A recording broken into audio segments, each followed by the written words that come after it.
Pergi kamu anak nakal, bentak mertuaku. Adik ipar menyeret anakku keluar. Mereka tidak tahu, aku akan membalas mereka lebih kejam hingga mereka kehilangan segalanya. Yuk, absen dulu dari mana aja kalian nonton. Jangan lupa like dan subscribe ya, biar kita bisa bongkar drama ini bareng-bareng. Langit Palembang sore itu terasa membara. Sisa-sisa panas matahari masih menempel di aspal saat mobil yang dikemudikan Jovan, suami Elisa, berbelok memasuki kawasan perumahan elit baru di tepian Musi. Udara di dalam mobil terasa dingin berkat AC, tetapi Elisa merasakan keringat dingin mengalir di pelipisnya. Di pangkuannya, Elang, putra mereka yang berusia 5 tahun, tertidur pulas, kelelahan setelah seharian bermain. Kita hampir sampai, Sa, kata Jovan, lebih kepada dirinya sendiri daripada kepada Elisa. Tangannya mencengkeram setir dengan gugup. Elisa hanya bergumam. Di tangannya, tergenggam sebuah kartu undangan tebal berwarna emas mawar. Syukuran rumah baru keluarga Herlina.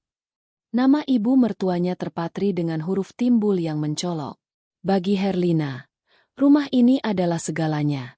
Itu adalah piala kemenangannya, sebuah monumen yang memproklamasikan kepada seluruh dunia, atau setidaknya kepada seluruh lingkaran sosialita Palembang, bahwa ia telah berhasil. Setelah bertahun-tahun hidup dalam bayang-bayang keluarga suaminya yang sederhana, Herlina kini memiliki istananya sendiri. Istana yang, Elisa tahu, sebagian besar dibiayai dengan menguras tabungan Jovan, suaminya, dan pinjaman bank yang jumlahnya dirahasiakan. Elisa menghela napas. Ia tidak pernah cocok dengan ibu mertuanya. Di mata Herlina, Elisa, seorang guru TK dengan latar belakang keluarga biasa, adalah kesalahan terbesar dalam portofolio investasi sosial putranya. Herlina menginginkan menantu dari keluarga pengusaha kapal, atau setidaknya putri seorang pejabat daerah. Nanti di dalam, tolong jaga sikap ya, Sa. Jovan berkata pelan, matanya masih lurus ke depan. Ibu sedang sensitif. Banyak tamu penting. Elisa menoleh pada suaminya. Jaga sikap? Kapan aku tidak jaga sikap? Jovan? Apa aku pernah mempermalukanmu? Bukan begitu maksudku. Jovan tampak salah tingkah. Melisa juga ada di sana. Kamu tahu kan dia suka membesar-besarkan masalah. Apalagi soal Elang. Ah, Melisa. Adik iparnya. Perempuan itu adalah kompor gas portabel, selalu siap menyulut api di mana saja, terutama jika Elisa ada di dekatnya. Melisa iri pada Elisa karena merasa Jovan, kakaknya, lebih sering membela Elisa. Padahal kenyataannya, Jovan adalah pria yang selalu berusaha menyenangkan semua orang, dan akhirnya tidak benar-benar membela siapa-siapa. Mobil mereka berhenti di depan gerbang kayu raksasa. Rumah itu menjulang. 3 lantai, bergaya Mediterania campur aduk dengan pilar-pilar Romawi palsu yang tampak konyol di tengah iklim tropis Palembang. Ket putihnya menyilaukan, dan puluhan karangan bunga sudah berjejer di halaman yang dipenuhi mobil-mobil mewah. Papa, sudah sampai. Elang terbangun, mengucek matanya. Sudah, sayang. Elisa tersenyum, merapikan kemeja batik kecil putranya. Ingat pesan Mama, ya? Jadi anak baik di rumah nenek. Siap, Mama. Elang menjawab ceria. Elisa memandangi wajah polos itu. Hanya demi Elang, ia rela menelan harga dirinya sekali lagi malam ini. Ia menarik napas dalam-dalam, membuka pintu mobil, dan melangkah masuk ke arena pertarungan yang ia tahu tidak akan pernah bisa ia menangkan. Saat mereka melangkah masuk, Herlina menyambut di pintu. Ia mengenakan kaftan berpayet penuh. Rambutnya disasak tinggi. Senyumnya lebar, tapi tidak sampai ke matanya saat melihat Elisa. Oh, kalian datang, katanya. Suaranya datar. Jovan, tamunya Pak Wali Kota sudah di dalam. Cepat sapa beliau. Herlina langsung menarik Jovan pergi, mengabaikan Elisa dan Elang. Melisa muncul dari balik pintu, memegang segelas minuman berwarna merah. Wah, si pembawa sial kecil datang juga. Desisnya pelan, hanya cukup untuk didengar Elisa. Elisa mengepalkan tangannya, tetapi ia hanya menarik Elang lebih dekat. Elang, Ayo kita cari makanan kecil di taman belakang. Pesta ini baru saja dimulai, dan Elisa sudah merasa tercekik. Taman belakang rumah Herlina disulap menjadi area pesta outdoor. Lampu-lampu temaram digantung di antara pohon-pohon palem, dan di sudut sana, live music memainkan lagu-lagu keroncong modern. Para tamu, wanita-wanita dengan perhiasan berkilauan dan pria-pria berbatik sutra mahal, berkumpul dalam kelompok-kelompok kecil, tertawa dan saling memuji. Elisa merasa seperti ikan salah kolam. Ia mengambil sepiring kecil pempek dan duduk di kursi paling sudut, sementara elang berlarian kecil di rumput. Matanya berbinar melihat lampu-lampu. Elisa sudah berpesan agar elang tidak jauh-jauh. Jovan menghilang di antara kerumunan tamu penting ayahnya. Herlina, sang ratu malam, sibuk berkeliling. Tawa renyahnya terdengar setiap kali seseorang memuji kemegahan rumah barunya. Rumah ini, aduh, pusing sekali mengurusnya.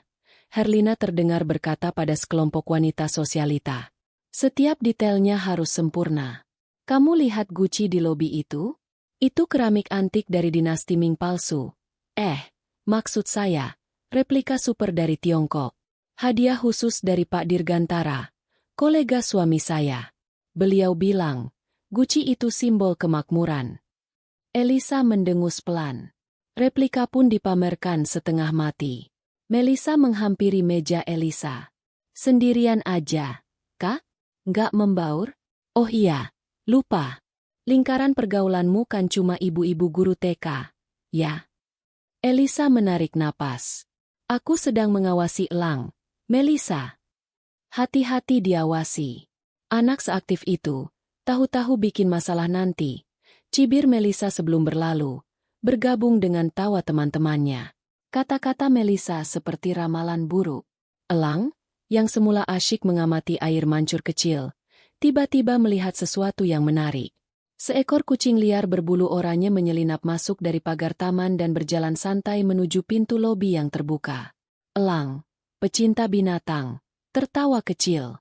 Pus, pus, panggilnya pelan, dan ia mulai berlari kecil mengejar kucing itu. Elang, jangan, panggil Elisa, segera bangkit dari kursinya. Tapi terlambat. Elang berlari kecil melintasi taman, mengejar si kucing yang masuk ke dalam rumah. Elisa berlari mengejarnya. Para tamu menoleh, sedikit terganggu. Kucing itu lincah. Ia berlari masuk ke lobi utama. Elang, dengan tawa riangnya, mengikutinya tepat di belakang. Lobi itu luas. Lantainya marmer mengilap. Dan tepat di tengah, di atas sebuah meja kayu ukir kecil yang rapuh, berdiri guci yang tadi dibanggakan Herlina. Kucing itu melompat ke atas meja, mencari jalan keluar lain. Elang, yang berlari terlalu kencang di lantai licin, tersandung kakinya sendiri. Tubuh mungilnya oleng dan menabrak meja kayu kecil itu. Semuanya terjadi dalam gerakan lambat yang mengerikan. Meja itu bergeser. Guci porselen besar itu bergoyang sejenak, kehilangan keseimbangan. Lalu, praaang. Suara keramik yang pecah dan menghantam marmer terdengar memekakan telinga. Suara itu lebih keras dari musik, lebih keras dari tawa para tamu. Dalam sekejap, seluruh rumah hening. Musik berhenti. Percakapan mati. Elang terduduk di lantai. Matanya membelalak ngeri. Di sekelilingnya, serpihan-serpihan guci biru putih itu tersebar seperti pecahan es. Kucing oranye itu sudah melesat kabur. Elisa membeku di ambang pintu taman. Jantungnya serasa berhenti berdetak. Apa yang terjadi? Suara Herlina terdengar dari ruang tengah. Herlina berjalan cepat menuju lobi. Wajahnya yang tadi berseri-seri penuh senyum palsu, kini mengeras. Di belakangnya, para tamu berkerumun. Ingin tahu drama apa yang sedang terjadi. Pandangan Herlina jatuh. Pertama, keserpihan guci kesayangannya. Matanya membelalak ngeri. Kedua, ke elang, yang masih terduduk di lantai. Bibirnya mulai bergetar ketakutan. Guci, guciku. Bisik Herlina. Suaranya bergetar. Elisa segera berlari ke depan, melewati kerumunan tamu yang berbisik-bisik. Ia berlutut di samping elang, memeriksa apakah putranya terluka. Maaf, Bu. Elang tidak sengaja, kata Elisa cepat. Suaranya gemetar. Dia mengejar kucing. Dia tersandung. Maafkan. Tidak sengaja. Suara Herlina naik 1 oktav. Tidak sengaja kamu bilang. Mama, itu guci dari Pak Dirgantara. Pekik Melisa dari belakang kerumunan. Guci mahal itu. Mendengar nama Pak Dirgantara disebut, wajah Herlina berubah dari kaget menjadi merah padam. Ini bukan lagi soal keramik. Ini soal harga diri. Ini soal kemakmurannya yang pecah berkeping-keping di depan mata seluruh sosialita Palembang. Elang mulai menangis. Bukan tangisan kencang, tapi isakan tertahan penuh ketakutan. Mama. Elang gak sengaja. Diam kamu, bentak Herlina, menunjuk Elang. Elisa segera memeluk putranya. Bu, dia anak kecil. Itu hanya kecelakaan. Kecelakaan. Herlina tertawa sinis. Kamu bilang ini kecelakaan? Anak ini dari awal memang tidak pernah diajari sopan santun. Sama seperti ibunya. Tidak tahu diri. Sudah untung kuundang ke rumah ini. Darah Elisa mendidih. Jaga ucapan ibu. Jangan hina saya. Tapi jangan pernah bentak anak saya. Oh, berani kamu melawan saya? Herlina semakin menjadi-jadi. Para tamu menonton dalam diam, menikmati pertunjukan. Kamu lihat apa yang anakmu lakukan? Dia menghancurkan pestaku. Dia menghancurkan harga diriku di depan semua orang. Itu hanya guci, Bu. Hanya guci? Kamu tahu harganya? Kamu seumur hidup mengajar TK pun tidak akan sanggup menggantinya. Herlina maju selangkah. Matanya melotot menatap Elang yang menangis di pelukan Elisa. Emosinya sudah di puncak. Gengsi yang ia bangun susah payah, hancur oleh seorang bocah 5 tahun. Lalu, dengan suara melengking yang membelah keheningan rumah megah itu, Herlina berteriak, "Pergi kamu anak nakal." Bentakan itu sangat keras. Sangat penuh kebencian. Elang tersentak kaget. Tangisnya langsung meledak menjadi jeritan histeris. Ia membenamkan wajahnya di dada Elisa. Tubuhnya bergetar hebat. Elisa mematung. Jantungnya hancur. Bukan karena guci itu. Bukan karena hinaan Herlina padanya. Tapi karena melihat teror di mata putranya. Di mana Jovan? Elisa mencari-cari suaminya di kerumunan. Jovan berdiri di sana, di belakang ibunya. Pucat pasi. Membeku. Bu, sudah. Bu, malu dilihat tamu. Hanya itu yang keluar dari mulut Jovan. Malu. Herlina menoleh pada putranya. Ibu sudah terlanjur malu. Anak ini, dan ibunya mereka pembawa sial. Aku tidak mau melihat mereka di rumah ini. Bentakan Herlina menggema di lobi. Elang menjerit histeris dalam pelukan Elisa. Para tamu berbisik-bisik, beberapa tampak kasihan. Namun lebih banyak yang menikmati drama itu. Melisa! Seret mereka keluar. Perintah Herlina. Jarinya masih menunjuk ke arah Elisa dan Elang. Melisa, yang sejak tadi menonton dengan senyum puas, segera maju. Ini adalah kesempatan yang ia tunggu-tunggu. Kesempatan untuk menginjak-injak harga diri kakak iparnya di depan umum. Sudah dengar, kan, Kak? Pergi. Kalian merusak acara Mama, kata Melisa dengan nada penuh kemenangan. Elisa berdiri, menggendong Elang yang gemetar hebat. Kami akan pergi. Kamu tidak perlu mengusir kami, kata Elisa dengan suara bergetar menahan amarah dan tangis. Elisa mencoba berjalan melewati Melisa, menuju pintu depan. Tapi Melisa menghalangi jalannya. Oh, tidak semudah itu. Kamu harus keluar lewat pintu belakang. Tamu-tamu pentingku lewat depan, kata Herlina dari belakang. Cukup, Bu. Elisa akhirnya berteriak. Berani kamu berteriak di rumahku? Melisa mendorong bahu Elisa. Dasar tidak tahu aturan. Pembawa sial. Dorongan itu membuat Elisa terhuyung. Elang dalam gendongannya semakin menjerit ketakutan. Jovan. Elisa memekik, mencari pertolongan suaminya. Jovan maju selangkah, lalu berhenti. Ibunya menatapnya dengan tajam. Tatapan yang mengancam. Jovan menunduk. Sudah, turuti saja kata ibu. Bawa Elang tenang dulu di luar, kata Jovan pelan, tidak berani menatap mata istrinya. Dunia Elisa runtuh. Suaminya, pelindungnya, baru saja melemparnya ke serigala. Melihat Jovan yang pengecut dan Elisa yang terpojok, Melisa semakin berani. Biar aku yang mengurusnya. Ma. Melisa tidak lagi mendorong Elisa. Ia melakukan sesuatu yang jauh lebih keji. Ia menarik paksa lengan Elang. Ayo, anak nakal. Keluar, bentak Melisa. Jangan sentuh anakku. Elisa menjerit sekuat tenaga. Ia memutar tubuhnya, melindungi Elang. Tapi Melisa lebih kuat. Ia tidak peduli. Ia mencengkeram lengan kecil Elang dan menariknya. Cengkeramannya begitu kuat hingga Elang terlepas dari pelukan Elisa. Lepas, raung Elisa. Melisa tidak mendengarkan. Ia menyeret Elang yang menangis meraung-raung. Kakinya terseret-seret di lantai marmer. Ia menyeret bocah 5 tahun itu seperti menyeret karung beras.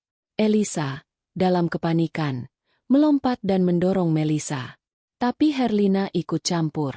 Ibu mertuanya itu menarik rambut Elisa dari belakang. Beraninya kamu mendorong putriku. Lepaskan anakku, Melisa. Lepaskan. Para tamu terperangah. Pesta syukuran itu berubah menjadi arena gulat yang memalukan. Melisa berhasil menyeret Elang sampai ke pintu depan. Elisa, yang rambutnya masih dijambak Herlina, tidak bisa berbuat apa-apa selain menjerit. Jovan, tolong anakmu. Jovan hanya berdiri mematung. Wajahnya pucat seperti mayat. Dengan satu sentakan kuat, Melisa membuka pintu depan dan mendorong Elang keluar, membuat bocah itu jatuh tersungkur di teras depan. Pergi! Jangan pernah kembali ke sini, teriak Melisa. Elisa akhirnya berhasil melepaskan diri dari jambakan Herlina, mendorong ibu mertuanya hingga terhuyung. Ia tidak peduli lagi pada sopan santun. Ia berlari ke depan, menerobos kerumunan tamu, dan melompat ke teras. Hujan gerimis mulai turun, membasahi teras yang mewah. Elisa segera meraih tubuh putranya. Elang gemetar hebat. Wajahnya basah bukan hanya karena air mata, tapi juga air hujan. Ada bekas merah di lengannya, bekas cengkeraman kuku Melisa. Pintu depan ditutup dengan keras dari dalam. Blam! Suara itu mengakhiri segalanya. Elisa dan Elang kini berada di luar. Terdampar di depan rumah megah yang baru saja merayakan kemakmurannya dengan mengorbankan harga diri seorang anak kecil. Hujan gerimis berubah menjadi deras dalam hitungan detik. Seolah langit Palembang ikut menangisi kekejaman yang baru saja terjadi. Elisa terduduk di teras, memeluk Elang erat-erat. Ia berusaha melindungi putranya dari air hujan dengan tubuhnya, tetapi ia sendiri sudah basah kuyup. Elang tidak lagi menjerit. Ia hanya terisak-isak dalam pelukan ibunya. Tubuhnya bergetar hebat karena dingin dan ketakutan. Mama dingin. Nenek jahat. Tante jahat. Mama.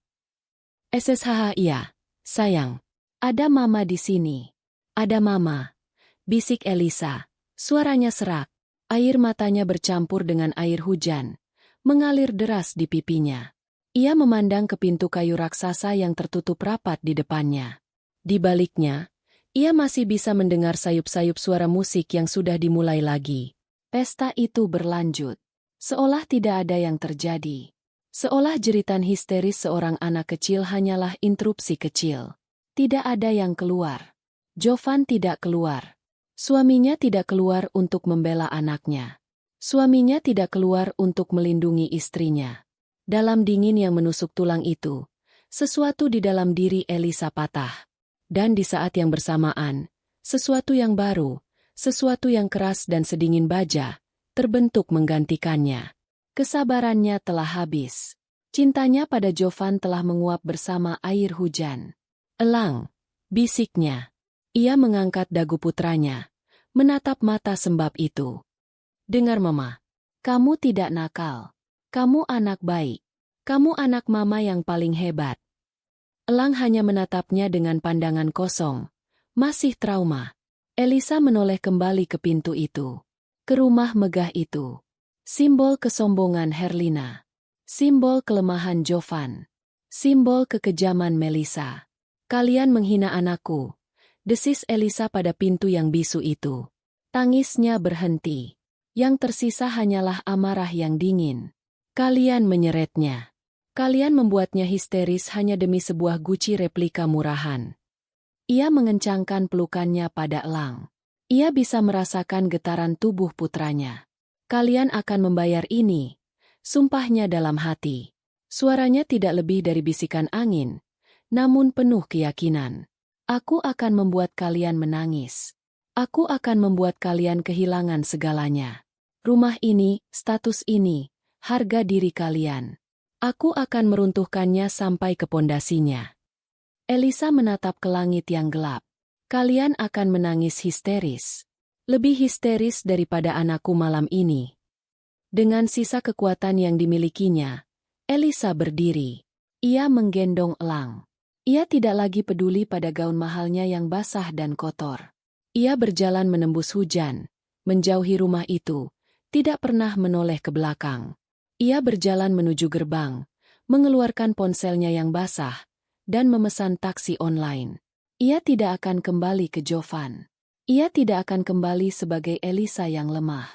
Malam itu, di tengah hujan deras Palembang, seorang istri yang sabar telah mati. Dan seorang algojo telah lahir.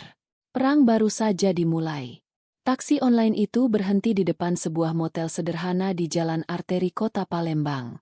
Jauh dari kemegahan perumahan elit yang baru saja mereka tinggalkan. Elisa membayar tunai, menggendong Elang yang tertidur gelisah di bahunya. Hujan telah reda, menyisakan udara malam yang lengket dan bau aspal basah. Kamar motel itu kecil, berbau kamper, dan spraynya terasa kaku. Tapi tempat itu kering dan aman. Elisa membaringkan Elang di tempat tidur, menyelimutinya dengan selimut tipis. Bekas merah di lengan putranya tampak menyala di bawah cahaya lampu neon. Elisa duduk di tepi tempat tidur, menatap putranya. Tangisannya sudah kering. Yang tersisa hanyalah kekosongan yang dingin. Ponselnya, yang tadi basah, bergetar hebat di atas meja. Nama, Jovan, berkedip-kedip di layar. Elisa membiarkannya bergetar. Kali, 2 kali, 3 kali. Pada panggilan keempat, ia mengangkatnya. Halo, sapanya. Suaranya datar tanpa emosi. Sa, ya Tuhan, kamu di mana?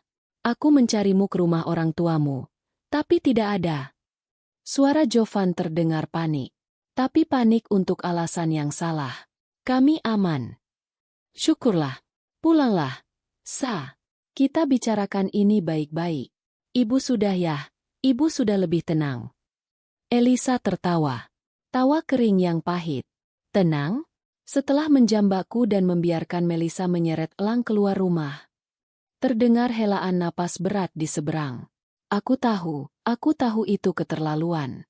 Tapi kamu tahu sendiri, Gucci itu hadiah dari Pak Dirgantara.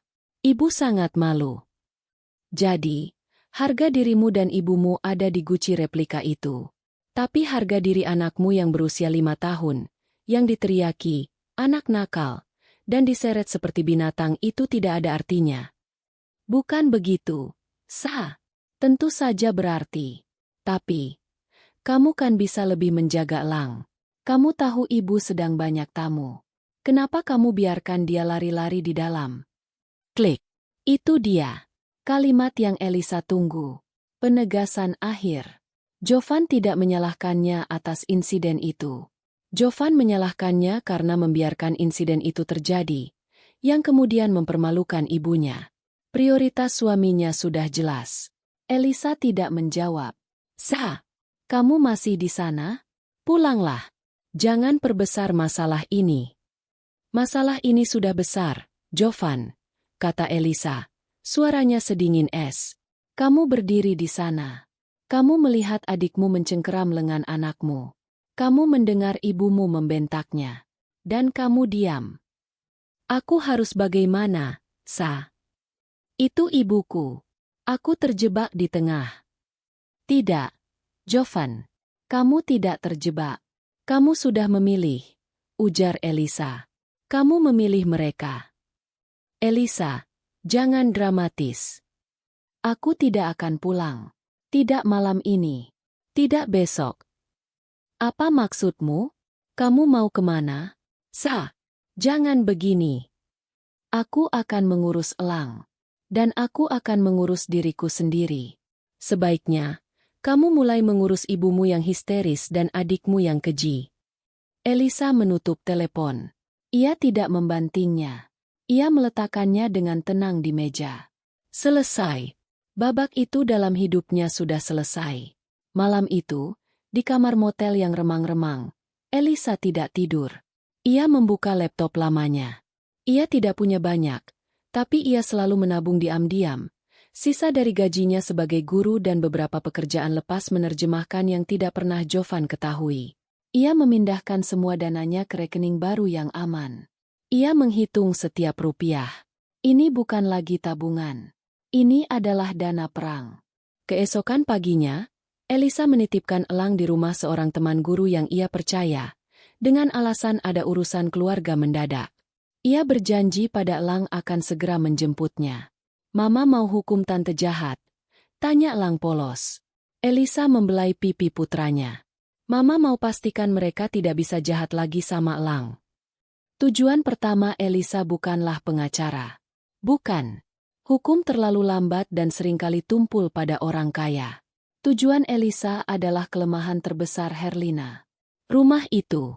Rumah megah di tepi musi itu adalah simbol status Herlina. Rumah itu adalah harga dirinya. Maka, rumah itu yang akan Elisa hancurkan lebih dulu. Elisa duduk di perpustakaan daerah, menggunakan internet publik. Ia mulai menggali. Apa yang ia tahu tentang rumah itu? Dibangun terburu-buru. Biayanya membengkak gila-gilaan. Jovan pernah mengeluh bahwa tagihan marmer saja 3 kali lipat dari anggaran. Kontraktornya adalah rekomendasi hebat dari Melisa. Elisa mencari nama kontraktor itu. Ia ingat samar-samar namanya dari berkas yang tergeletak di meja kerja Jovan. PT Jaya Makmur Lestari. Nama yang terdengar pasaran. Hasil pencarian Google tidak banyak membantu. Website seadanya. Portofolio yang tampak biasa saja. Tapi di salah satu forum arsitektur lokal, Elisa menemukan sebuah utas. Seseorang mengeluhkan kualitas kerja PT Jaya Makmur Lestari. Hati-hati pakai kontraktor ini. Bilangnya pakai material premium. Tapi hasilnya bobrok. Retak rambut di mana-mana setelah 3 bulan. Pemiliknya, Pak Haris, pandai bicara tapi tukangnya amatiran. Haris. Elisa mencatat nama itu. Dia teringat lagi keluhan Jovan. Melisa bilang ini marmer impor dari Italia. Tapi kok rasanya beda, ya? Melisa. Haris. Biaya bengkak. Kualitas buruk. Sebuah pola mulai terbentuk di benak Elisa. Ini bukan sekadar malapraktik konstruksi. Ini adalah penipuan yang disengaja. Dan Melisa ada di tengah-tengahnya. Elisa mulai menggali lebih dalam, bukan tentang perusahaannya, tapi tentang Haris. Siapa Haris ini? Mencari Haris di media sosial tidak sulit. Pria itu tampaknya cukup bangga dengan statusnya. Profilnya di Instagram disetting profesional, penuh foto-foto proyek, helm pengaman, dan jabat tangan. Foto profilnya menunjukkan ia seorang pria parubaya yang necis, dan di bionya tertulis, ayah dari 2 anak, menikah dengan Sari Permata. Elisa mengklik profil istri Haris, Sari Permata. Akunnya publik. Isinya adalah citra keluarga bahagia, foto-foto liburan, anak-anak yang lucu, dan pujian-pujian untuk suaminya yang pekerja keras. Elisa kembali ke profil Melisa. Akun iparnya itu digembok. Tapi Elisa, sebagai kakak ipar, tentu saja sudah lama berteman dengannya. Elisa bergulir menelusuri ratusan foto pamer Melisa. Tas baru, kafe mahal, liburan di resor mewah. Elisa tahu Melisa tidak punya pekerjaan tetap. Dia hanya mengandalkan uang dari Herlina dan Jovan. Gaya hidup semewah ini dari mana asalnya? Elisa memeriksa foto-foto Melisa dalam 6 bulan terakhir, sejak pembangunan rumah itu dimulai. Frekuensi pamer Melisa meningkat tajur. Lalu, Elisa menemukannya. Sebuah foto grup di sebuah restoran mahal di Palembang, sekitar 3 bulan lalu. Melisa menandai teman-temannya. Elisa mengklik akun salah satu teman Melisa yang tidak digembok. Teman itu memposting foto dari malam yang sama, dari sudut yang berbeda. Di foto itu, Melisa sedang tertawa, mengangkat gelas. Dan di latar belakang, di cermin besar di dinding restoran, tampak pantulan meja Melisa. Dia tidak sendirian. Di seberangnya, duduk seorang pria. Pria itu tampak akrab. Tangannya terulur di atas meja, hampir menyentuh tangan Melisa. Elisa memperbesar foto itu. Pantulannya agak buram, tapi dia mengenali wajah itu. Itu Haris, si kontraktor, pekerja keras. Elisa memeriksa tanggal foto itu. Lalu ia memeriksa profil Haris di tanggal yang sama. Haris memposting foto steak di restoran yang sama. Keterangannya, makan malam bisnis, menutup proyek besar. Elisa tersenyum dingin. Proyek besar, gumamnya. Ini bukan sekadar kong-kali-kong bisnis. Ini perselingkuhan. Melisa dan Haris menipu Herlina. Mereka memarkup biaya material rumah itu gila-gilaan. Dan uangnya mereka pakai untuk membiayai gaya hidup mewah dan perselingkuhan mereka. Elisa menyimpan foto pantulan di cermin itu. Bukti pertama telah didapat. Elisa sekarang tahu bagaimana mereka menipu. Tapi bagaimana cara menggunakan informasi ini untuk menghancurkan mereka? Jika Elisa melaporkan ini pada Herlina, apa yang akan terjadi? Herlina mungkin akan marah pada Melisa. Tapi pada akhirnya, Herlina akan menutupinya. Dia terlalu gengsi untuk mengakui bahwa rumah kebanggaannya dibangun di atas penipuan anaknya sendiri. Dia akan menyalahkan Elisa karena mencampuri urusan keluarga. Targetnya tidak boleh Herlina. Elisa memikirkan kembali rumah itu. Herlina menghabiskan begitu banyak uang. Jovan sudah menguras tabungannya. Tapi Elisa yakin itu tidak cukup. Rumah semegah itu. Pasti ada pinjaman. Elisa teringat sebuah pertengkaran hebat antara Jovan dan Herlina beberapa bulan sebelum rumah itu dibangun. Herlina ingin merenovasi total ruko tua peninggalan almarhum ayah Jovan, yang selama ini menjadi sumber pendapatan pasif keluarga. Jovan menolak mentah-mentah. Ruko itu jaminan masa tua kita. Bu, jangan diganggu-gugat. Herlina mengamuk, menuduh Jovan pelit dan tidak berbakti. Elisa punya firasat buruk. Jangan-jangan, dia harus mencari tahu. Ini adalah informasi perbankan yang rahasia. Tapi Elisa cerdas. Dia tidak perlu meretas bank. Elisa ingat Melisa pernah mengeluh di media sosial tentang antrian panjang di Bank Ampera, sambil memegang slip setoran. Bank Ampera adalah bank daerah yang kuat. Elisa menggunakan voice changer sederhana di ponselnya, mengubah suaranya menjadi lebih tua dan berwibawa. Dia menelepon layanan pelanggan Bank Ampera. Selamat siang, Mbak. Saya Herlina. Saya sedang di luar kota. Lupa bawa berkas. Saya mau bayar tagihan bulanan untuk pinjaman KPR rumah baru saya. Bisa tolong cek nomor virtual account dan jumlah tagihannya? Petugas di seberang terdengar ragu. Maaf, Ibu. Untuk verifikasi, bisa sebutkan tanggal lahir dan nama ibu kandung ibu. Elisa sudah siap. Data itu mudah ditemukan di undangan pernikahan Jovan dan profil media sosial Herlina yang sering pamer ulang tahun. Herlina, 10 Agustus 1965. Nama ibu kandung, almarhumah ibu saya namanya. Elisa pura-pura terbatuk. Namanya Mariati. Petugas itu mengetik sesuatu. Baik. Ibu Herlina. Data terverifikasi. Pinjaman KPR atas nama Ibu. Mohon maaf. Ibu. Tagihan Ibu bulan ini sudah jatuh tempo 3 hari yang lalu. Japo. Elisa pura-pura kaget. Ya ampun. Astaga. Saya lupa sekali, Mbak. Jadi berapa totalnya sama denda? Petugas itu menyebutkan jumlah yang fantastis. Jumlah angsuran bulanan yang bahkan melebihi gabungan gaji Elisa dan Jovan. Baik, Mbak. Nanti saya minta asisten saya transfer, kata Elisa, menjaga suaranya tetap tenang. Baik, Ibu. Mohon segera dibayarkannya, Bu, agar tidak kena surat peringatan pertama. Tentu, tentu. Oh ya, Mbak, pinjaman ini jaminannya sertifikat ruko saya yang di Jalan Diponegoro, kan? Tanya Elisa memancing. Betul sekali, Ibu. Elisa menutup telepon.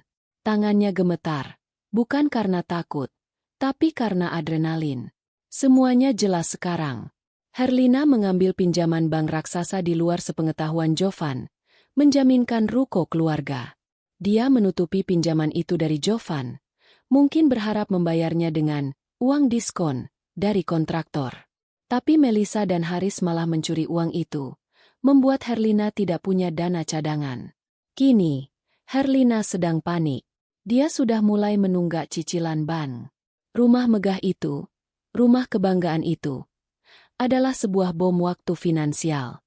Malam itu, Elisa kembali ke kamar motelnya. Elang sudah tidur nyenyak, tidak lagi mengigau. Elisa mengecup kening putranya. Sebentar lagi, sayang. Ia duduk di depan laptopnya. Layarnya yang temaram adalah satu-satunya sumber cahaya di ruangan itu. Targetnya sudah jelas. Bukan Herlina. Bukan Melisa. Targetnya adalah istri Haris. Sari Permata. Perempuan yang di media sosial tampak hidup dalam gelembung kebahagiaan yang sempurna. Perempuan yang dibohongi mentah-mentah oleh suaminya. Sari adalah kuncinya. Elisa membuat sebuah alamat email baru yang anonim. Sesuatu yang tidak bisa dilacak. Pembalasan.musi@gmail.com. Dia membuka profil Instagram Sari Permata. Di sana, Sari baru saja memposting foto kue buatannya. Elisa mulai mengetik. Kepada sari.permata@yahoo.com subjek. Sesuatu yang harus Anda lihat, Bu Sari. Isi pesan. Ibu Sari yang terhormat. Saya tidak mengenal Anda. Saya hanyalah seseorang yang benci melihat penipuan dan perusak rumah tangga. Saya ingin memberitahu Anda bahwa suami Anda, Bapak Haris dari PT Jaya Makmur Lestari, tidak hanya seorang pembohong, tapi juga pencuri. Dia sedang berselingkuh dengan perempuan bernama Melisa. Mereka menggunakan uang hasil menipu klien besar, yang ironisnya adalah ibu dari Melisa sendiri, untuk membiayai perselingkuhan mereka. Saya tahu ini sulit dipercaya. Tapi mata tidak bisa bohong. Elisa berhenti sejenak. Dia melampirkan dua file. File 1. Foto pantulan cermin di restoran. Wajah Haris dan Melisa yang tampak intim. File 2. Screenshot perbandingan postingan Haris, makan malam bisnis, dan postingan teman Melisa, pesta, di tanggal dan restoran yang sama. Dia melanjutkan pesannya. Saya harap Anda adalah wanita yang cerdas. Suami Anda sedang menggali lubang, dan dia mungkin akan menyeret Anda dan anak-anak Anda ke dalamnya. Lakukan apa yang harus Anda lakukan. Seseorang yang peduli. Elisa membaca ulang email itu. Singkat, padat, dan mematikan. Ini bukan lagi soal balas dendam untuk dirinya sendiri. Ini adalah soal melepaskan seekor singa betina yang terluka ke kandang suaminya yang tidak setia. Dia memikirkan jeritan elang. Dia memikirkan cengkeraman Melisa. Dia memikirkan bentakan Herlina. Dia memikirkan kebisuan Jovan. Jemarinya bergerak ke atas tombol, kirim. Klik. Email itu terkirim. Umpan pertama telah dilempar. Elisa menutup laptopnya. Dia tahu Sari Permata, sang family influencer, akan melihat email itu. Dan ketika dia melihatnya, badai yang sesungguhnya akan dimulai. Badai yang akan jauh lebih besar dari sekadar guci pecah. Sari Permata, istri Haris, membaca email anonim itu di ruang kerjanya yang bernuansa putih bersih. Awalnya, ia mengira itu adalah spam atau ulah iseng pesaing bisnis suaminya. Tapi lampiran foto itu, foto pantulan cermin di restoran. Sari adalah tipe wanita yang membangun citra online-nya dengan hati-hati. Ia adalah influencer gaya hidup keluarga, panutan bagi puluhan ribu pengikutnya di Palembang. Citranya adalah kesempurnaan, suami pekerja keras, anak-anak cerdas, rumah yang rapi. Email itu adalah ancaman langsung terhadap dunianya. Selama 2 hari, Sari bersikap seperti biasa. Namun di malam hari, saat Haris tidur, ia bekerja. Ia membuka ponsel suaminya. Ia tahu kata sandinya, tentu saja. Ia tidak perlu mencari lama. Ada folder tersembunyi. Puluhan foto Haris dan Melisa. Foto di kamar hotel, foto di pantai. Lalu ia membuka aplikasi perbankan suaminya. Ia melihat riwayat transfer. Ratusan juta rupiah mengalir ke rekening pribadi atas nama Melisa, dengan keterangan, biaya material tambahan, atau fee konsultan desain.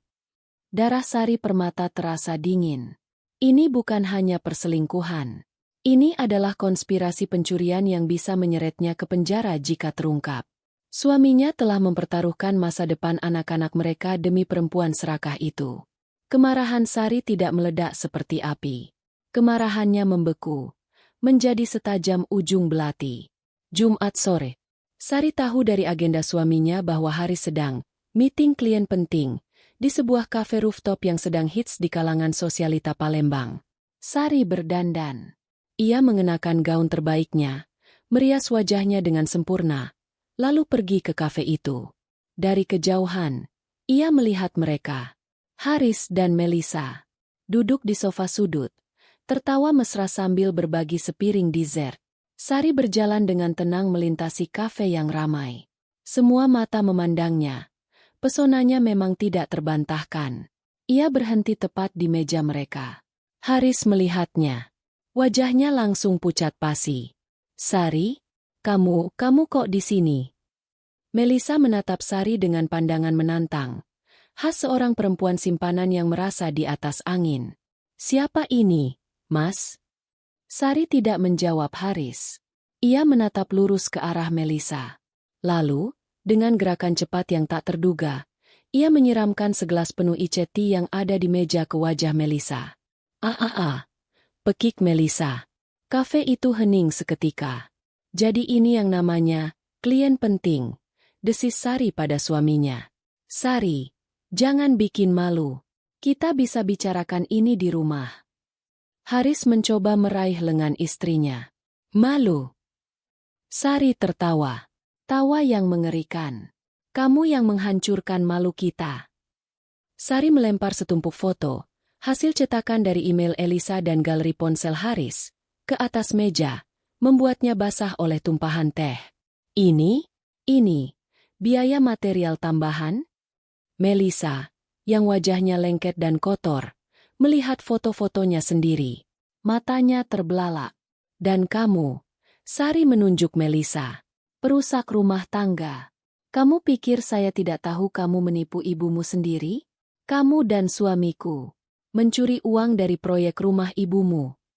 Sebutan, menipu ibu sendiri, membuat beberapa pengunjung yang mengenali Melisa, Palembang adalah kota kecil, mulai berbisik hebat. Jaga mulutmu, bentak Melisa, mencoba berdiri. Plak, satu tamparan keras mendarat di pipi Melisa. Bukan dari Sari. Kamu bilang apa tadi? Haris menatap Melisa dengan mata melotot. Dia tidak tahu kalau Sari akan membongkar semua rahasia mereka. Dia mengira Sari hanya tahu soal perselingkuhan. Kamu menipu ibumu? Kamu bilang ke aku itu uang, komisi, resmi. Teriak Haris pada Melisa. Panik karena reputasi bisnisnya kini hancur di depan publik. Kamu yang menyuruhku, jerit Melisa. Pertengkaran itu menjadi tontonan publik. Mereka saling menyalahkan, saling membongkar aib. Di tengah kekacauan itu, Sari Permata berbalik. Ia berjalan keluar dari kafe dengan dagu terangkat, meninggalkan suaminya dan selingkuhannya yang sedang menghancurkan satu sama lain. Malam itu juga, akun gosip Instagram Palembang meledak. Video amatir pertengkaran itu, Haris, Melisa, dan tamparan Sari, sudah ditonton puluhan ribu kali. Di kamar motelnya, Elisa menekan tombol refresh. Ia tersenyum tipis. Umpan pertama telah dimakan. Sari Permata tidak berhenti di situ. Menghancurkan makan siang mereka tidaklah cukup.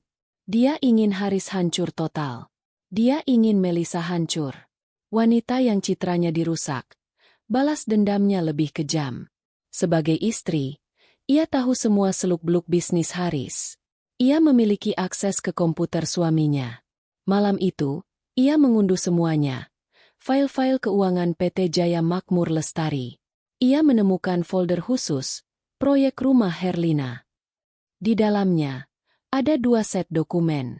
Set pertama, faktur asli pembelian material. Semen kualitas standar, keramik lokal, bukan Italia. Rangka atap baja ringan, bukan kualitas terbaik. Set kedua, faktur palsu yang ditagihkan ke Herlina. Marmer Italia, semen premium, cat anti jamur impor. Selisihnya, hampir 800 juta rupiah. Sari tahu apa yang harus dilakukan. Dia tidak akan melaporkan ini ke polisi. Itu akan menyeret namanya. Dia akan menyerahkan bom ini kepada orang yang paling tepat untuk meledakkannya. Keesokan paginya, sebuah ojek online tanpa nama pengirim tiba di rumah megah Herlina. Paket itu berisi 1 buah flash drive dan selembar catatan yang dicetak. Nyonya Herlina yang terhormat, Anda telah ditipu mentah-mentah. Bukan hanya oleh kontraktor Anda, tapi oleh putri Anda sendiri, Melissa. Lihat isinya. Bandingkan rumah Anda dengan tagihannya. Nikmati kebanggaan Anda yang dibangun di atas kebohongan. Herlina, yang sudah pusing 7 keliling karena skandal, pelakor, Melissa yang menyebar di grup arisannya, menerima paket itu dengan bingung. Ia menyuruh Jovan membuka isinya di laptop. Mereka membuka file itu satu persatu. Herlina melihat tagihan marmer Italia seharga 500 juta. Lalu ia melihat faktur asli keramik lokal seharga 80 juta. Dia melihat tagihan cat impor 100 juta. Faktur aslinya, cat oplosan 30 juta. Mata Herlina memerah. Uang itu, uang pinjaman bank yang membuatnya dikejar-kejar debt collector. Uang itu dicuri oleh putrinya sendiri. Melissa AA. Raungan Herlina terdengar lebih keras daripada bentakannya pada elang tempo hari. Ia tidak pingsan.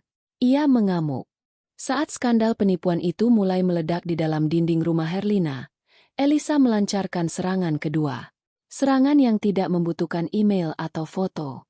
Serangan yang hanya membutuhkan satu hal, air. Palembang memasuki musim hujan terlebatnya. Hujan turun selama 2 hari tanpa henti. Elisa, dari pengamatannya, tahu satu hal lagi tentang rumah itu. Untuk menghemat biaya, yang sudah di markup, Haris menggunakan subkontraktor termurah untuk bagian pemipaan. Rumah baru Herlina memiliki satu kelemahan fatal, sistem drainasenya buruk. Di malam kedua hujan deras, Elisa melaksanakan rencananya. Dia tidak perlu masuk ke rumah. Dia hanya perlu memperburuk masalah yang sudah ada. Dengan menggunakan ponsel sekali pakai, dia menelepon jasa, perbaikan saluran mampet 24 jam. Dia melaporkan ada penyumbatan parah di selokan utama, sekitar 50 meter sebelum rumah Herlina. Dia membayar lunas jasanya secara transfer, memberinya bonus besar agar mau bekerja di tengah malam buta dan hujan deras. Para pekerja itu datang. Mereka menemukan sumbatan yang sebenarnya sudah disiapkan Elisa. Beberapa karung goni bekas yang ia bayar preman untuk menyumpalkannya ke selokan beberapa jam sebelumnya. Para pekerja itu, dalam upaya mereka membersihkan sumbatan di tengah hujan lebat, secara tidak sengaja, memecahkan pipa pembuangan utama lingkungan. Kombinasi itu berakibat fatal. Hujan deras, sumbatan parah, pipa utama pecah, sistem drainase internal rumah Herlina yang buruk, bencana. Air tidak bisa mengalir keluar. Sebaliknya, air pembuangan yang kotor mulai terdorong mundur. Di dalam rumah megah itu, Herlina sedang menjerit-jerit pada Melissa soal uang yang dicuri. Tiba-tiba, tercium bau busuk yang menyengat. "Bau apa ini?" teriak Herlina. Air berwarna coklat keruh mulai merembes naik dari lubang pembuangan air di dapur lantai 1. Lalu, dari toilet tamu di dekat lobi. Bukan bocor dari atap. Ini lebih buruk. Air kotor, air selokan, meluap dari dalam rumah. Membanjiri lantai marmer, palsu, itu. Rumah baru yang megah itu, yang menjadi simbol kemakmuran, kini berbau seperti comberan. Jovan pulang ke rumah tepat saat bencana itu terjadi. Dia mengira skandal, pelakor, Melissa adalah yang terburuk. Dia salah. Dia membuka pintu dan disambut oleh bau busuk yang menusuk hidung dan pemandangan ibunya yang histeris. Mencoba menyelamatkan karpet sutra dari genangan air kotor. "Mama, apa ini? Ini semua gara-gara kamu," jerit Herlina. Kini benar-benar kehilangan akal sehatnya. Dia tidak lagi menyalahkan Melissa. Dia menyalahkan Jovan. "Coba dulu kamu tidak pelit. Coba kamu kasih ibu uang. Ibu tidak perlu pakai kontraktor brengsek itu. Ini semua salahmu." "Kenapa salahku, Bu?" Jovan balas berteriak. Frustrasi. "Aku sudah berikan semua tabunganku. Ibu yang serakah. Ibu yang mau pamer. Berani kamu bilang ibumu serakah?" Melissa turun dari lantai atas. Wajahnya bengkak karena menangis. "Sudahlah, Bu. Akui saja. Kita bangkrut. Rumah ini bau busak. Aku dipermalukan di seluruh Palembang. Semuanya hancur. Dan itu salahmu." Herlina melempar vas kecil ke arah Melissa, yang berhasil mengelak. "Kamu mencuri uangku. Kamu. Anak tidak tahu diuntung. Aku mencuri karena ibu tidak pernah adil. Ibu selalu membanggakan Jovan. Selalu menuntutku." Pertengkaran tiga arah itu meledak di tengah ruang tamu yang tergenang air kotor. Mereka saling menyalahkan, saling membongkar aib masa lalu, saling meneriakkan kebencian. Herlina menyalahkan keserakahan Melissa. Melissa menyalahkan standar gila Herlina. Jovan menyalahkan kesombongan keduanya. Dan di puncak pertengkaran itu, Herlina menjerit putus asa. Ini semua pasti gara-gara perempuan sialan itu. Sejak dia dan anaknya yang nakal itu menginjakan kaki di sini, rumah ini kena sial. Jovan terdiam. Di tengah kekacauan itu, dia akhirnya menyadari satu hal. Ibunya tidak akan pernah berubah. Keesokan paginya, rumah itu berantakan total. Baunya tak tertahankan. Para pembantu sudah kabur. Tidak tahan dengan bau dan majikan yang mengamuk. Herlina, Melissa, dan Jovan terduduk di teras depan, kelelahan, menatap nanar ke halaman yang basah. Tepat pukul 10 pagi, sebuah mobil hitam berhenti di depan gerbang. Bukan mobil mewah. 3 pria berbadan tegap berkemeja safari turun. Mereka tampak sangar. Mereka membunyikan bel. Herlina, dengan rambut acak-acakan dan daster yang kotor, membuka pintu. "Selamat pagi. Benar dengan Ibu Herlina?" tanya pria yang paling besar. Suaranya berat dan tidak ramah. Iya. Siapa?" "Kami dari bagian penagihan Bank Ampera." Pria itu tidak basa-basi. "Tunggakan pinjaman ibu sudah masuk 46 hari. Surat peringatan pertama dan kedua tidak ibu tanggapi." Herlina membeku. Dia lupa. Dengan semua drama perselingkuhan, penipuan, dan banjir, dia lupa membayar bank. Uang yang seharusnya untuk membayar cicilan sudah dicuri Melissa. Saya akan bayar. Beri saya waktu," bisik Herlina. Suaranya gemetar. "Waktu ibu sudah habis," kata pria itu. "Kami datang untuk menagih. Kalau hari ini tidak ada pembayaran, besok tim eksekusi yang akan datang untuk menempel stiker sita di rumah ini." Tetangga sebelah, yang sedang mengeluarkan mobilnya, memperlambat laju mobilnya, menonton dengan jelas. Tetangga seberang rumah pura-pura menyiram tanaman. "Debt collector. Di rumah baru yang megah itu. Tolong, Pak, jangan keras-keras," mohon Herlina. Rasa malunya kini mencapai puncaknya. "Saya pasti bayar. Kami tunggu sampai jam 5 sore ini. Lunas. Kalau tidak, kami sita jaminan ibu. Ruko di Jalan Diponegoro, dan rumah ini." Para pria itu berbalik, masuk ke mobil mereka, dan pergi. Herlina bersandar di pilar megah rumahnya. Kakinya lemas. Dia melihat ke tetangganya yang sedang menonton. Harga dirinya, kebanggaannya, kemakmurannya semuanya hancur dalam 3 hari. Dia perlahan-lahan merosot ke lantai teras. Tangisan pelan mulai keluar dari mulutnya. Bukan tangisan marah, Tapi tangisan histeris orang yang kalah total. Pukul 3 sore. Langit Palembang mendung, seolah menahan napas. Di teras rumah yang bau dan kotor itu, Jovan mondar-mandir seperti singa dalam kandang. Batas waktu jam 5 sore dari Bank Ampera terasa seperti palu godam yang siap menghantam. Herlina terduduk di kursi rotan. Matanya bengkak dan kosong. Dia tidak lagi menjerit. Dia hanya bergumam pelan. Guciku pecah. Melisa mengunci diri di kamarnya. Jovan putus asa. Dia tidak punya uang. Dia tidak punya solusi. Dia mencoba menelepon semua kolega ayahnya. Tetapi kabar tentang rumah yang kebanjiran air selokan dan skandal Melisa sudah menyebar lebih cepat daripada api. Tidak ada yang mau meminjamkan uang. Hanya ada satu orang tersisa. Tangannya gemetar saat mencari nama. Elisa. Di kontaknya. Dia sudah menelepon belasan kali sejak malam pengusiran itu. Tapi tidak pernah diangkat. Kali ini, setelah dering kelima, telepon itu diangkat. Halo. Suara Elisa terdengar tenang. Terlalu tenang. Sa. Elisa. Syukurlah kamu angkat. Jovan langsung bicara cepat. Suaranya tercekat. Aku mohon. Sa. Tolong kami. Tolong aku. Hening sejenak di seberang. Tolong apa, Jovan? Bang. Mereka mau sita rumah ini. Dan ruko peninggalan ayah. Ibu menjaminkannya diam-diam. Kami harus bayar jam 5 sore ini. Aku tidak punya uang. Melisa sudahlah. Aku mohon. Sa. Pakai tabunganmu dulu. Aku janji akan ganti. Jovan mendengar Elisa menghela napas pelan. Tabunganku. Tanya Elisa. Tabungan yang kamu maksud adalah uang yang aku kumpulkan dari gajiku mengajar?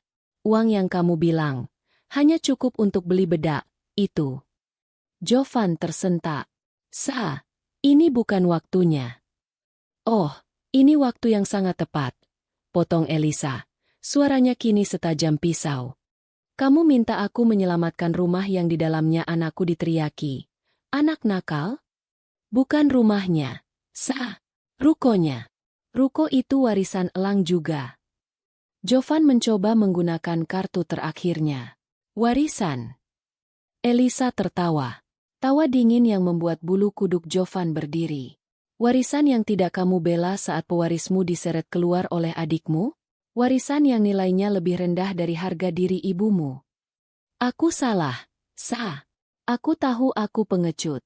Aku minta maaf. Jovan mulai menangis di telepon. Aku mohon, jangan hukum aku begini. Dia sudah tidak seperti dulu lagi. Ini bukan hukuman dariku, Jovan. Ini adalah tagihan dari kesombongan kalian, kata Elisa. Jam 5 sore. Katamu? Selamat menunggu. Elisa. Jangan. Elisa. Tolong. Tut tut tut. Panggilan terputus. Jovan menatap ponselnya dengan ngeri. Habis sudah. Tidak ada lagi harapan. Pukul 5:01. 2 mobil operasional Bank Ampera berhenti tepat di depan gerbang. Kali ini, mereka tidak datang untuk bicara. 3 pria kemarin turun. Ditambah 2 orang lagi yang membawa peralatan. Dan yang paling penting, mereka membawa 2 gulungan spanduk besar. Para tetangga, yang sepertinya sudah menunggu momen ini, langsung keluar. Ada yang pura-pura menyapu halaman. Ada yang berdiri di balkon lantai 2. Ponsel mereka siaga, merekam. Selamat sore, Ibu Herlina. Waktu Anda sudah habis, kata pimpinan tim eksekusi. Tunggu. Tunggu. Jovan berlari ke depan. Saya usahakan. Beri kami waktu 1 hari lagi. Maaf, Pak Jovan. Kami bekerja sesuai prosedur. 2 petugas mulai membentangkan spanduk pertama di gerbang kayu megah itu. Warnanya kuning mencolok dengan tulisan merah darah. Aset ini dalam pengawasan Bank Ampera. Dalam proses sita jaminan. Tek, tek, tek. Suara paku yang dipalu ke kayu gerbang itu terdengar seperti vonis mati. Herlina, yang sejak tadi duduk kosong, melihat spanduk itu. Sesuatu di dalam dirinya tersentak. Jangan, teriaknya. Dia berlari ke depan, mencoba mencabut spanduk itu. Ini rumahku, rumah baruku. Kalian tidak boleh. Petugas menahannya dengan sopan tapi tegas. Maaf, Bu. Ini sudah jadi properti bank. Pergi kalian. Pergi. Herlina mulai memukul-mukul petugas itu. Kilatan flash ponsel dari para tetangga menyala-nyala. Pesta syukuran mereka yang mewah kini berganti menjadi tontonan penyitaan yang memalukan. Saat itulah, mobil ketiga datang. Bukan dari bank. Mobil itu berwarna gelap dengan logo kepolisian di pintunya. 2 orang petugas polisi berseragam turun dari mobil. Mereka tidak peduli pada drama penyitaan. Mereka berjalan lurus ke arah Jovan dan Herlina. Selamat sore. Kami dari Polrestabes Palembang. Benar ini kediaman saudari Melisa? Jovan membeku. Iya, Pak. Ada apa? Kami menerima laporan dari Bapak Haris, Direktur PT Jaya Makmur Lestari, dan istrinya, Ibu Sari Permata. Nama Haris disebut. Herlina berhenti memberontak. Saudari Melisa dilaporkan atas tuduhan penipuan, penggelapan dana proyek, dan pemalsuan faktur yang merugikan perusahaan tersebut, kata polisi itu dengan nada datar. Tampaknya, Sari Permata dan Haris, untuk menyelamatkan diri mereka, memutuskan untuk menjadikan Melisa sebagai kambing hitam utama. Mereka menuduh Melisa yang merayu Haris dan menjadi otak penipuan terhadap ibunya sendiri. Pintu rumah terbuka. Melisa keluar. Dia pasti mendengar suara polisi. Wajahnya pucat pasi. Anda Melisa? Saya. Itu tidak benar. Haris yang menipuku. Dia yang mengatur semuanya. Pekik Melisa. Silakan jelaskan kronologinya di kantor polisi. Anda harus ikut kami sekarang. Salah satu petugas mengeluarkan borgol. Melihat benda logam itu, kewarasan Melisa runtuh. Dia menjerit. Bukan jeritan takut. Jeritan amarah yang meledak. Tidak. Aku tidak mau. Dia menoleh ke ibunya, yang berdiri mematung. Ini semua gara-gara ibu. Raung Melisa. Suaranya pecah. Ibu yang gila gengsi. Ibu yang selalu menuntut. Aku cuma mau uang agar bisa seperti teman-temanku. Agar ibu bisa bangga padaku. Polisi mulai memegang lengannya. Lepas. Melisa meronta. Ibu, lihat aku. Bu, lihat rumah ini. Hancur. Kita semua hancur. Hahaha. Melisa mulai tertawa. Tawa yang kencang, nyaring, dan penuh kegilaan. Kalian puas? Puas semuanya? Teriaknya pada para tetangga yang merekam. Hahaha. Rumah baru. Rumah bau comberan. Selamat menikmati, Bu. Katanya pada Herlina. Tawa histeris itu tidak berhenti. Bahkan saat dia diborgol dan diseret masuk ke mobil polisi. Tawa itu menggema di sepanjang jalan, bercampur dengan suara sirine yang menjauh. Rumah disita. Putri satu-satunya ditangkap polisi, tertawa seperti orang gila. Dihina di depan seluruh tetangga. Itu adalah pukulan yang terlalu telak bagi Herlina. Dia berdiri di trotoar depan rumahnya. Menatap spanduk sita yang berkibar pelan. Tawa histeris Melisa masih terngiang di telinganya. Jovan mendekatinya. Dia sendiri hancur. Dia kehilangan rumah, ruko, adik, dan kini ibunya. Bu, ayo kita pergi. Kita ke rumah Pak De saja, kata Jovan lirih, mencoba menyentuh lengan ibunya. Herlina menoleh. Dia menatap Jovan. Tapi tatapannya kosong. Seolah menembus Jovan. Bu. Herlina tersenyum tipis. Senyum yang mengerikan. Jovan, tamunya sudah datang. Bisiknya. Sajikan pempeknya. Jangan sampai kurang. Jantung Jovan serasa diremas. Bu, ini aku. Jovan. Tidak ada tamu. SSST jangan berisik, kata Herlina. Dia berjongkok di trotoar yang kotor. Dia mulai memunguti kerikil-kerikil kecil. Lihat, gucinya pecah. Berantakan sekali. Bu, sadar, Bu. Jovan mengguncang bahu ibunya. Anak nakal itu yang memecahkannya. Gumam Herlina. Matanya berair. Tapi dia tersenyum. Pergi kamu, pergi kotor, rumahnya jadi kotor. Herlina mulai menggosok-gosok trotoar dengan tangannya. Dia tertawa kecil. Tawa kosong orang yang pikirannya telah pecah berkeping-keping. Sama seperti Gucci kesayangannya. Jovan terduduk di aspal. Dia meraung. Bukan karena rumah yang disita. Bukan karena adiknya yang dipenjara. Dia meraung karena ibunya. Wanita angkuh yang paling ditakuti dan dihormatinya. Kini telah kehilangan akal sehatnya di depan matanya. Dia histeris. Sendirian di tengah reruntuhan impian mereka. 1 minggu berlalu.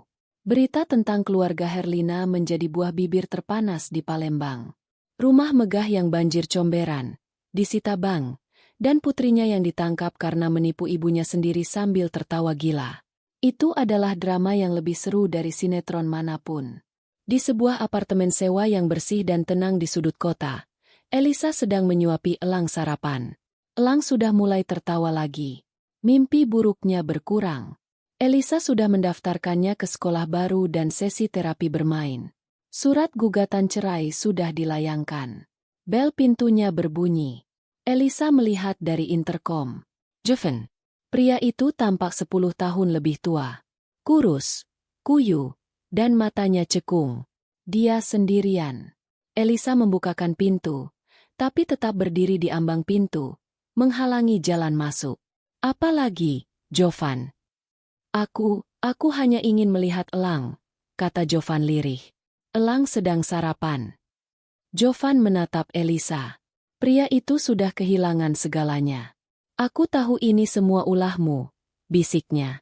Email ke Sari Permata. Telepon ke jasa sedot WC yang memecahkan pipa. Kamu yang melakukannya, kan?